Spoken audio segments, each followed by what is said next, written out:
How are you, CJ? How's Larry?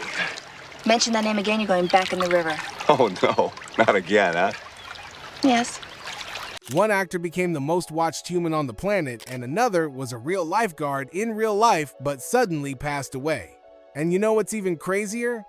Baywatch nearly collapsed after only one season in 1989, but after a risky gamble by David Hasselhoff, it exploded into 1.1 billion viewers every single week across 142 countries. But with that kind of fame came pressure, scandals, and drama that some of its stars simply couldn't escape. So here's where it all started for the faces you all know from TV, and what happened to them up until today. Before the slow motion runs in the iconic red swimsuits, there was Summer Quinn. And honestly, Nicole Eggert was already a familiar face before she even set foot on that Malibu beach. Millions of people knew her as Jamie Powell from Charles in Charge, the sweet girl next door of ADS TV. So when she showed up on Baywatch in 1992, audiences immediately connected with her. But this was just the start, because behind the scenes, things were far less sunny than they looked on screen. Nicole later revealed in the 2024 Hulu docuseries, After Baywatch, that the entire cast was earning just $3,500 per episode for the most watched show on Earth. That number is almost insulting when you think about it.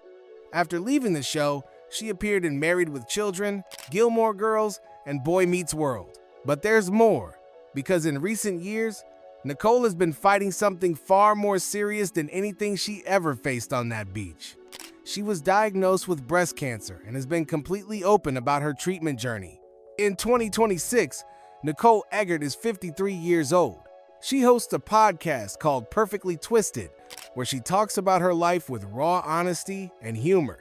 Summer Quinn saved lives on screen. Nicole Eggert is now fighting for her own, and she's doing it entirely on her terms.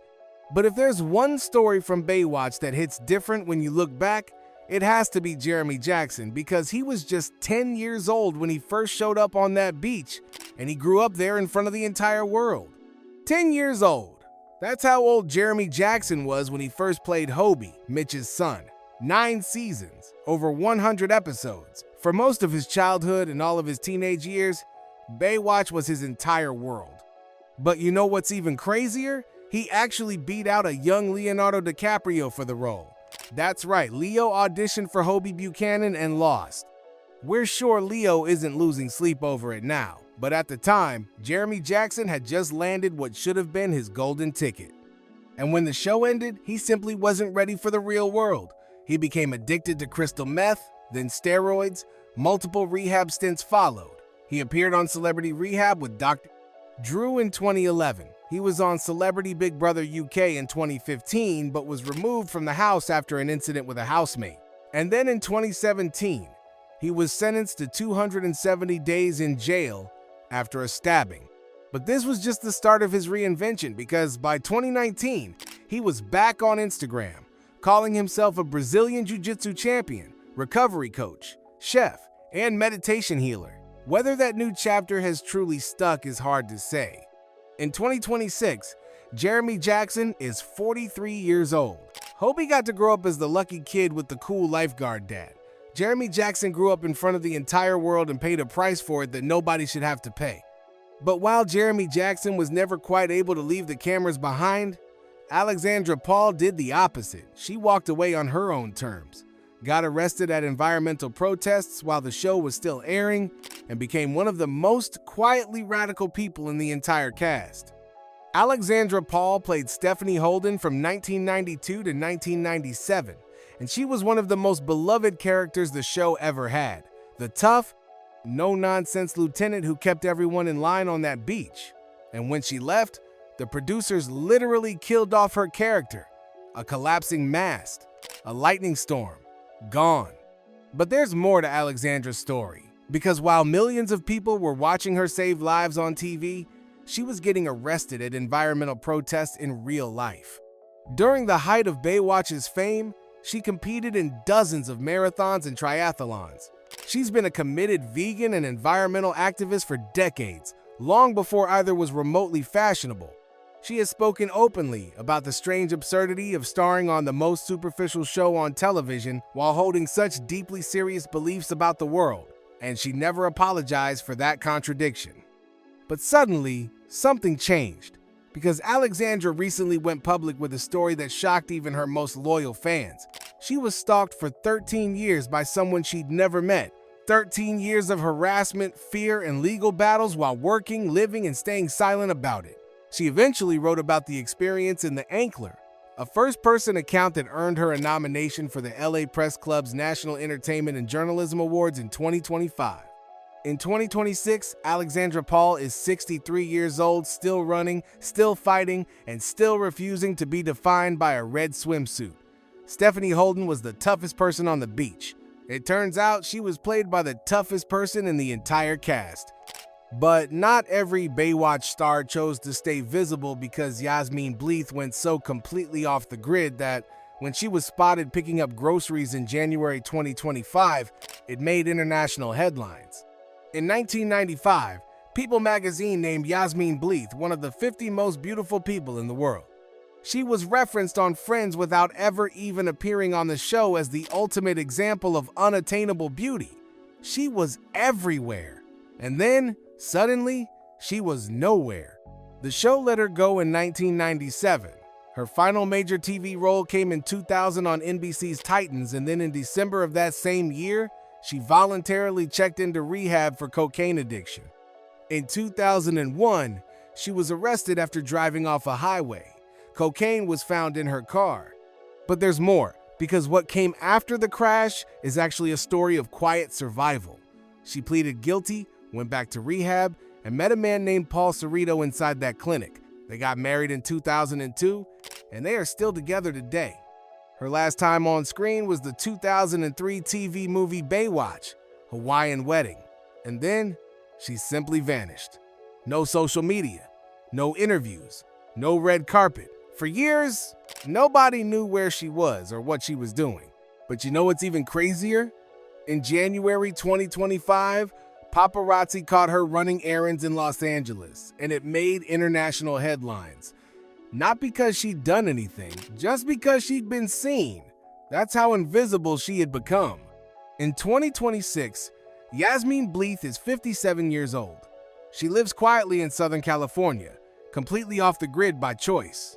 One of the most iconic faces of the 1990s decided that fame had taken enough from her and walked away from all of it. Caroline Holden was the girl everyone wanted to be around. Yasmine Bleeth became someone who just wants to be left alone. And honestly, after everything she's been through, that might be exactly what she deserves. But while Yasmine Bleeth chose to disappear completely, the next person on this list was the most present, most authentic human in the entire cast. A real lifeguard who was never supposed to be on camera at all, and who kept saving people long after the cameras stopped rolling. Here's something most Baywatch fans don't know. Michael Newman was the only actual lifeguard on the entire show. He wasn't hired as an actor. He was an LA County lifeguard and firefighter brought in as a technical consultant and stuntman. He was never supposed to be on camera. But suddenly, something unexpected happened. Audiences fell in love with him. Over 10 seasons and 109 episodes, Newman played a fictionalized version of himself, doing the real job on screen while doing it for real off-screen at the same time. He was a full-time firefighter and a TV star simultaneously, for years. After Baywatch ended, he went straight back to firefighting. No Hollywood parties, no agent calls, just back to the job. But there's more, because in 2008, Michael was diagnosed with Parkinson's disease. Even as walking became increasingly difficult over the years, he never stopped swimming. He appeared in the 2024 Hulu docuseries After Baywatch Moment in the Sun, sharing his stories and talking honestly about his 8-year battle with the disease. Tragically, Michael Newman passed away on the 20th of October 2024 at just 67 years old. He was survived by his wife Sarah, their 2 children, and a grandchild. He was the most authentic person on one of television's most artificial shows. A real hero, playing a hero until the very end. But none of what Michael Newman protected on that beach, none of the show, none of the legend, none of the billion viewers would have ever existed without the next person, because when NBC canceled Baywatch after one season, she was the one the whole world came to see. No one on earth is more associated with Baywatch than Pamela Anderson. When she joined as CJ Parker in 1992, it was supposed to be a small recurring role. What happened instead changed television, pop culture, and her entire life in ways that are still being processed today. The slow-motion run, the red swimsuit, the image became one of the most replicated visuals of the entire 20th century. She wasn't just a cast member. She was Baywatch to the entire world. But there's more, because behind the icon, the real story was brutal. A sex tape was stolen from her home and distributed without her consent. It became one of the most high-profile cases of what we would now call non-consensual intimate image abuse. The media blamed her for it. She was turned into a punchline for an entire generation. While she was dealing with one of the most violating experiences a person can go through, the world was laughing. But she never stopped. After Baywatch, she appeared in Scary Movie 3 and Borat. She became a serious, long-standing PETA activist. She starred in Chicago on Broadway in 2022 to genuine critical acclaim. In 2023, she published a memoir written entirely by herself, no ghostwriter, and starred in a Netflix documentary about her own life on her own terms. In 2025, she starred opposite Liam Neeson in The Naked Gun. In 2026, Pamela Anderson is 58 years old. CJ Parker made her world famous. And after years of the world taking from her, Pamela Anderson finally took her story back. But none of this, not Pamela Anderson, not C.J.